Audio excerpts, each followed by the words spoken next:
আসসালামু আলাইকুম রহমতুল্লাহি অবরকাতুহ। আল্লাহ পাক রব্বুল আলামিন আমাদেরকে সৃষ্টি করেছেন, আমাদেরকে নিয়ামত দিয়েছেন, অসংখ্য গণিত নিয়ামত। কিন্তু এই নিয়ামতের শুকর কিন্তু আমরা করি না। আল্লাহ পাক বলেন, ফাযকুরুনি আযকুরুকুম ওয়াশকুরুলি ওয়ালা তাকফুরুন।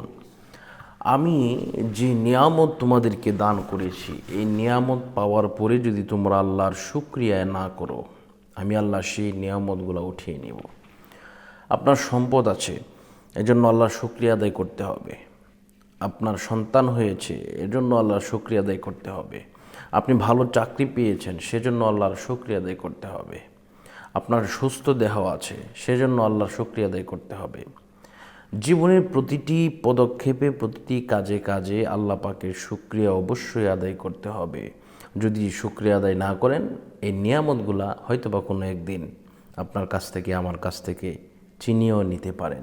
এজন্য আসুন আমরা আল্লাহর শুকর কিভাবে আদায় করব। ইনশাল্লাহ সবচেয়ে সুন্দর সিস্টেম হচ্ছে আলহামদুলিল্লাহ পাঠ করা। আপনি যে কোনো কাজ করতেছেন, আলহামদুলিল্লাহ পাঠ করবেন। আপনি একটা গুনার কাজ করে ফেলেছেন, আপনি বলবেন আস্তাগফিরুল্লাহ। যদি পারেন এটা পুরোটা বলবেন, আস্তাগফিরুল্লাহ রাব্বি মিন কুল্লি যামবি ওয়া আতুবু ইলাইহি লা হাওলা ওয়ালা কুওয়াতা ইল্লা বিল্লাহিল আলিয়্যিল আযীম। আপনি এটা পড়বেন। আল্লাহ পাক রব্বুল আলামিন পবিত্র কালামুল্লাহ শরীফের মধ্যে ঘোষণা দিয়েছেন, বান্দারা, ও আমার বান্দারা, তোমাদেরকে আমি সৃষ্টি করেছি একটা উদ্দেশ্য দিয়ে, আর সেই উদ্দেশ্যটা হচ্ছে আমি আল্লাহ পাক রব্বুল আলামিন তোমাদেরকে সুন্দর আমলের দ্বারা তোমাদেরকে জান্নাতবাসী করতে চাই। জান্নাতবাসী করতে চাই। আল্লাহ পাক বলতেছেন জান্নাতবাসী করতে চায়। এখন সেই জান্নাতের কাজটা তো আমাদেরকে করতে হবে।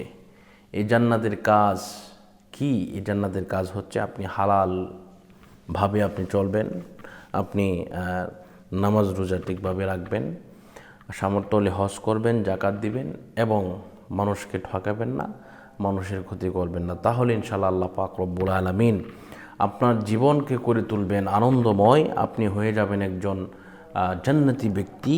আপনার দ্বারা যদি মানুষের উপকার হয়, আপনি যদি মানুষের উপকার করেন, তাহলে সেই উপকারকে কেন্দ্র করে আল্লাহ পাক রব্বুল আলামিন আপনাকে জান্নাতের উচ্চ মাকাম দান করবেন। এই বিষয়গুলাই হচ্ছে সবচেয়ে বড় বিষয়। আপনি মানুষের ক্ষতি করে যদি 5 ওয়াক্ত নামাজ পড়েন, সারাদিন আল্লাহর রাস্তায় চলেন, তাহলে কিন্তু লাভ হবে না। এজন্য নিজেকে আগে ঠিক করতে হবে। আল্লাহ পাক আমাদেরকে কবুল করুন, মঞ্জুর করুন, সে প্রত্যাশা করছি। আজকের মতো এই পর্যন্ত বিদায় নিচ্ছি। আসসালামু আলাইকুম রহমতুল্লাহি ওয়া বারাকাতুহু।